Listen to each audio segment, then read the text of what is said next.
Hey guys, welcome back to the channel. This is part 4 in our series of replacing this transmission. It's kind of be wonky because it's so hot here right now. It's like 100, feels like 113. I just got to get this done, so it's not going to be as detailed as I would normally try and do it. But again, this isn't a how-to. It's kind of, this is what I'm doing video. But we've got, well, you'll see where we pick up in here, where we're at. I'm getting ready to get started to get under here, so let's go ahead and get jamming on this thing.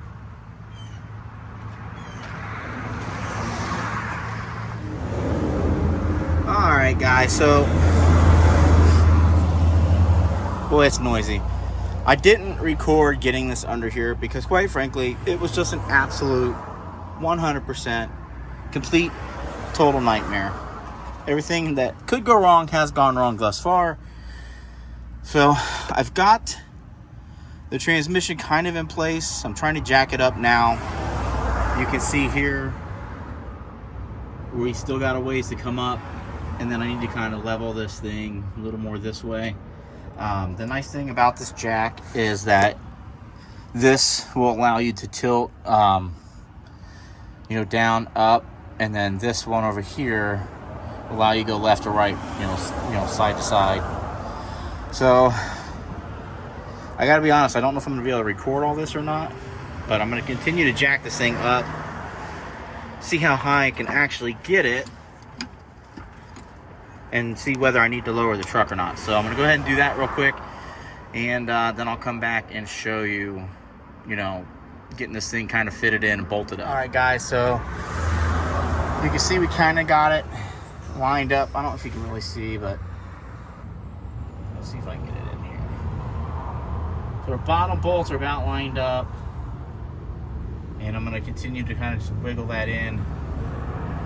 I'm pretty sure I got it stuck in the dowels up here. I have to go back and check, but they do look like they're in. I don't know if you can see it there or not. All right, I got to keep going here. All right, guys, so I don't know if you've ever done this before, but there is a bolt that has to go on the top, and it's going to require either a scorpion's tail of extensions or one really big extension and another short one. And then in my socket, which is a 15, I have taped, I don't know if you can see how well you can see that, but I've taped the bolt in there to keep it from falling out while I try and get this thing in. So I'm going to try and get that in. And I don't know if I'll be able to show that or not, but we'll give it a shot, see what we can do. Alright guys, so I put my transmission lines back in. Unfortunately, I forgot to put my dipstick tube back in for the transmission, so I got to take those back off. Otherwise they won't fit. You got to put the tube back from the bottom, so alright, I got to take those off, and then we're going to see if we can slide this tube up in here. Alright guys, so you can see we've got our cooler lines are back attached. We've got the dipstick in, or the dipstick tube in for the transmission, and now we're moving over here to the flywheel. We did test the torque converter to make sure it's turning freely, and it is, which is great.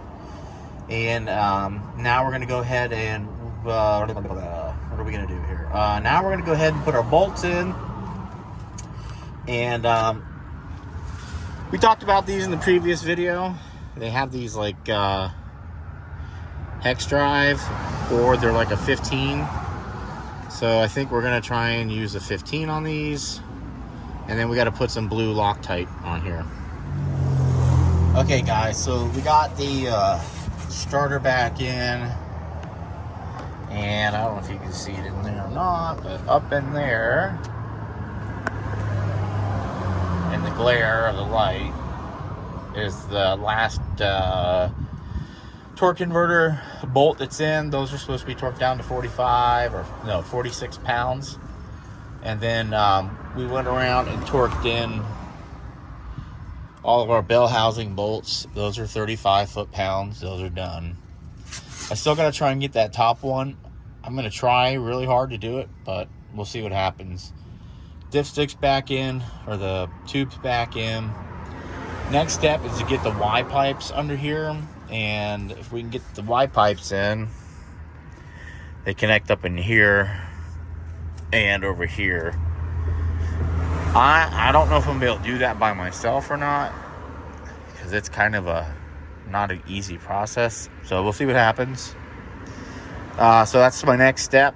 Get those in, and then connect back there to that pipe.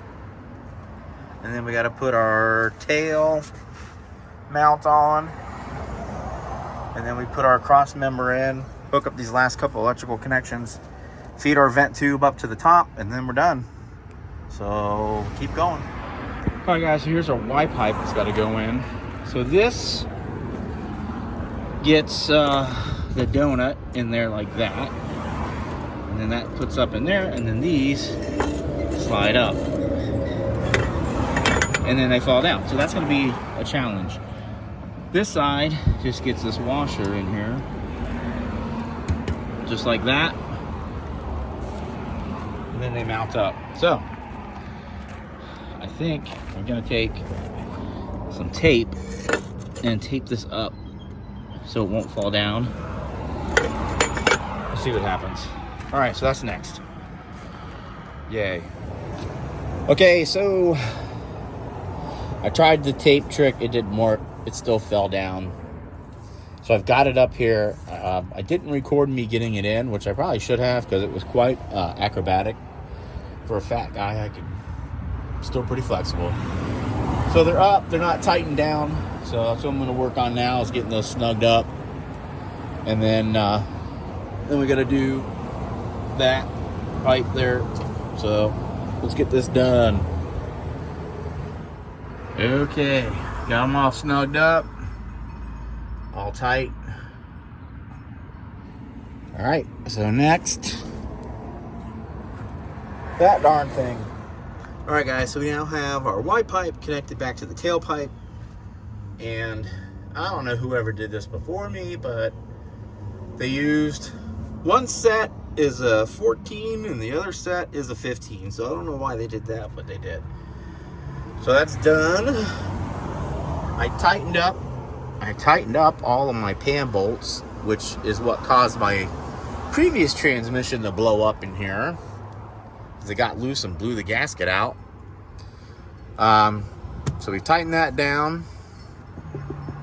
Next I need to do is go get another bolt, because I harvested a bolt from here trying to fix the other one. So I got to get that bolt in, and then we got to do I got to go check and see if that other mount is any good. And then we got to put our cross member back in here. It goes from here to here. And then our drive shaft, and we're done. Thank God. I've been at this since 8 in the morning, and it's like going on 4 o'clock. So it's been a real fun adventure. Oh, we got all of our O2 sensors hooked back up. You can see they're all hooked up here. Anyway, they're all done too. So I gotta go harvest a bolt for that, and then we gotta check our tail mount, make sure that's decent on the old one. And oh my God, finally we're getting there. All right, here we go. All right, got it replaced. However, the tail mount that was on the transmission that was originally in the Avalanche, it's garbage. So I need to get a new one anyway. So I got to run to the auto parts store, pick that up, install it. Then we can do our cross member and drive shaft. Oh, so close. All right, guys. So I went and bought my mount here for the tail of this thing. So we're going to go ahead and get that put up. And I believe you'll see the screws are kind of offset forward. So you want to put it in with the offset going forward like this. So kind of like you can see, maybe you can see here, this back side is more of an angle and this front side is a little straighter down. You want that side to rest up against these bolts here, just like this. So we'll go ahead and we'll get that installed. And that's two 15mm bolts that go in there. All right, so we got our tail mount. I don't know. I guess this is like, you know, an engine mount. It's got the little rubber bushing in it, so that it allows that transmission to flex a little bit. Next thing we need to do is get our cross member under here. So I'll go drag that under here, and we'll get that installed. All right, guys. So you can see we've got our bolts back in. We got our cross member in. We got our drive shaft in here with our new mount. And then under here, we have to bolt, put a nut on that. That's a 15. Tighten all these up here, and we're good to go. Let me get these tightened up, move on to the drive shaft. All right, guys, so we got our tail mount bolt in. We got everything nice and tight here. Both sides. Got our wire loom plugged back in there. And this one I'm gonna probably wire tie up here to that, just so it doesn't run the chance of this one that likes to hang down. I'm gonna wire tie it up here into one of these other ones, maybe even to here, just to keep it from getting taut. All right, so the drive shaft is in, which I'm really happy about, because I was concerned that this transmission had a different output shaft than the other one, but they don't. They're the same exact thing. So this transmission actually came out of a 99 Silverado 1500 crew cab or extended cab, and I know it's older than the truck that it's in now, but it works. So that's really all I care about, and it saves me $3,000. So anyway, you can see our drive shaft is in. We just got to tighten these up, and those marks go back to how I originally marked the shaft when it came out, so that we go back into the same receiver. So let's go ahead and get these tightened up, and I think we can take this thing off the jack stands and put some transmission fluid in here and see if we can make this thing go. Well, guys, here I stand questioning my mechanical ability. I'm definitely not a mechanic.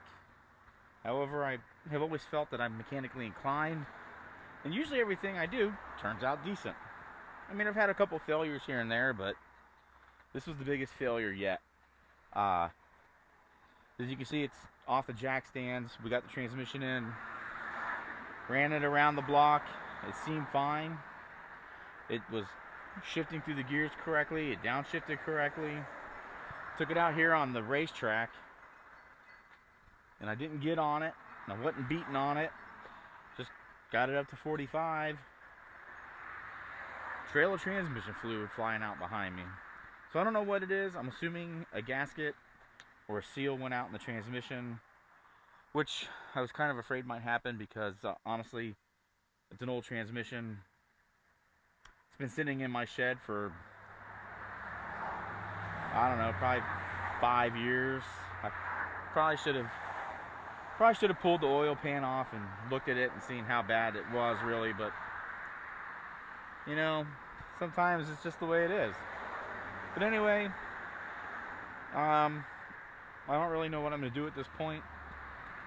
I mean, the only really, I got a couple options, is to pull one from the junkyard, which, you know, who knows? I mean, I could be getting somebody else's problem.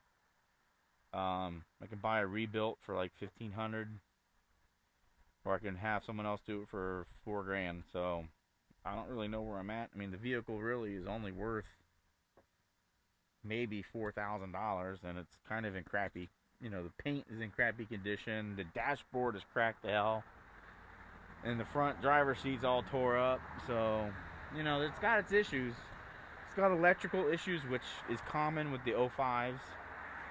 So I don't know. I don't really know where I want to go with this thing, but I wanted to be transparent and not be like, hey, look what we did, it's running great, ha ha ha. Well, it's not.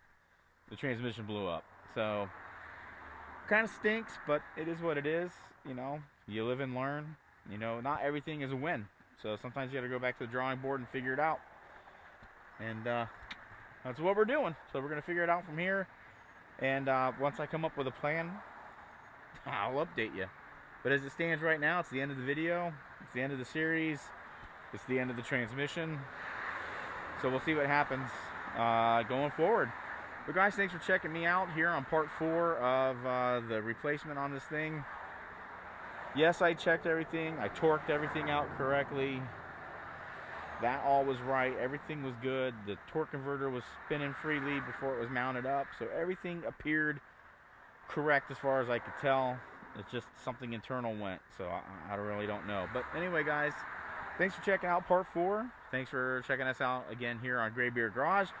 As always, my name is Matt. You can do anything if you put your mind to it, except putting in an old transmission and having it blow up on you. But I mean, I did it.